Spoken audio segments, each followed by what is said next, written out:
After 9 questions, she's still not told us who will pay for her energy plan. Prime Minister, today the public are waiting to find out the response to the economic crisis, and they want answers. So, will the Prime Minister finally answer 2 very simple questions?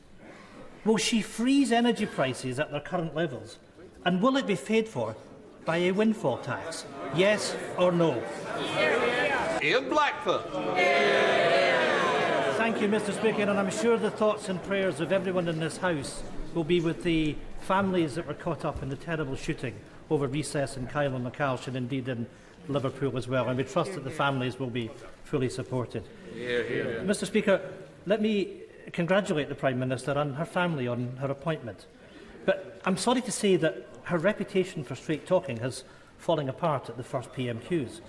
After 9 questions, she's still not told us who will pay for her energy plan. Prime Minister, today the public are waiting to find out the response to the economic crisis, and they want answers. So, will the Prime Minister finally answer 2 very simple questions? Will she freeze energy prices at their current levels? And will it be paid for by a windfall tax? Yes or no?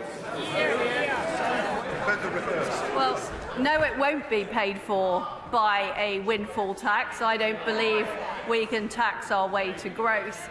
And what I want to see is us using more of our UK energy supply, including more oil and gas from the North Sea, and nuclear power in Scotland as well. And I hope I can count on the SNP's support for that. Ian Blackford.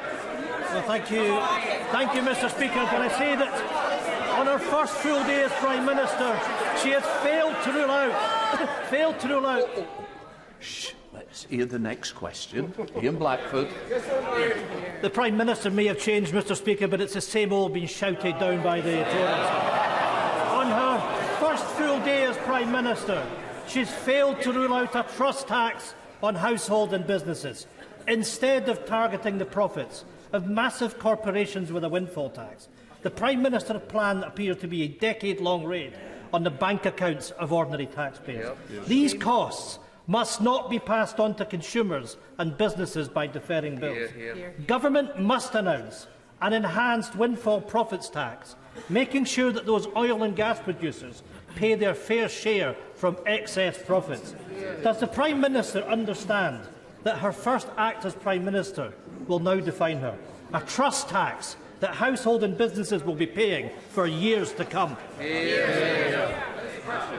Well, I'm not quite sure what the right honourable gentleman's position is, because on one hand he doesn't seem to want oil and gas extraction from the North Sea, and on the other hand he wants them to pay more taxes. Why does he make up his mind?